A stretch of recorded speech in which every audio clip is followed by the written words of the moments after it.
लोकसभा निर्वाचन में अधिकरू अधिक भोटर को निजर मताधिकार सब्यस्त करने लगी विभिन्न प्रकार सचेतनता कार्यक्रम आयोजित होउछि। एही परिप्रेक्षी में रायगड़ा जिला प्रशासन मतदाता सचेतनता पई एक अभिनव प्रयास आरंभ करी नुआ मतदाता निमंत्रण पत्र पठाउछि। रायगड़ा जिला निर्वाचन अधिकारी तथा जिलापाल मनोज सतवान महाजन डीआरडीए सम्मिलनी कक्ष में निमंत्रण पत्र को उन्मोचन करिसेंते। चलित थर जिले में 20,000 नुआ मतदाता प्रथम थर पई सेमानक मताधिकार सब्यस्त करिवे। सेमानक उत्साहित करने लगी प्रशासन प्रयास आरंभ करिछि। 2019 साधारण निर्वाचन में रायगड़ा जिले में 75% मतदान होइथिला। चलित थर 100% मतदान पई उद्यम जारी रहिथिबा जिलापाल कहिसेंते। जिले में प्रथम पर्यायर आसंता मे 13 तारिख में मतदान अनुष्ठित हेबो।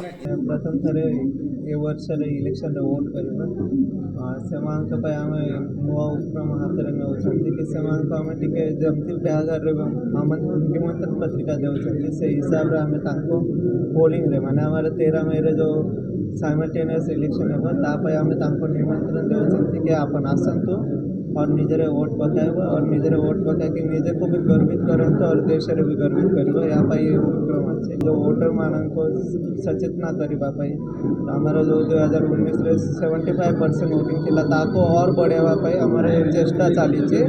हम चाहू कि ए वर्ष रे हम रिकॉर्ड ब्रेक रे वोटिंग हेबार अछि रायगड़ा रे तो बहुत गुड़ा उपक्रम चालू छे। तो एबे हम नुआ उपक्रम हाथ में नहीं खाली यंग वोटर मैंने फर्स्ट रे वोटिंग करबा से हमको टार्गेट करा जाउछि जेमते हम रायगड़ा जिल्ला रे 20,000 ऊर्ध्व यंग वोटर जो नुआ वोटर अच्छे तांकर रजिस्ट्रेशन होइछि से समस्त सेहिभଳି भद्रक जिले में आसंता जून मास 1 तारिख में मतदान हेबो। एथिपाई जिला प्रशासन पक्षरु निरंतर सचेतनता कार्यक्रम आयोजन करा जाउछि। भद्रक स्वयंशासित महाविद्यालय छात्र छात्री को नहीं एक सचेतनता कार्यक्रम अनुष्ठित हो जाइछि।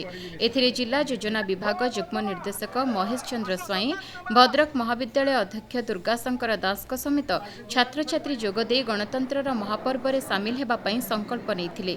एही अवसर में छात्र छात्री को नहीं एक दस्तखत अभियान एवं सचेतनता शोभायात्रा आयोजन करा जायथिला। तो देशर गोटे नागरिक हिसाब रे एटा मोर प्रथम वोट आ एटा होचे हमर कर्तव्य। आमे देश पई गोटे नूतन सरकार दाटू गोटे भल सरकार बाछिबा एटा होचे हमर कर्तव्य।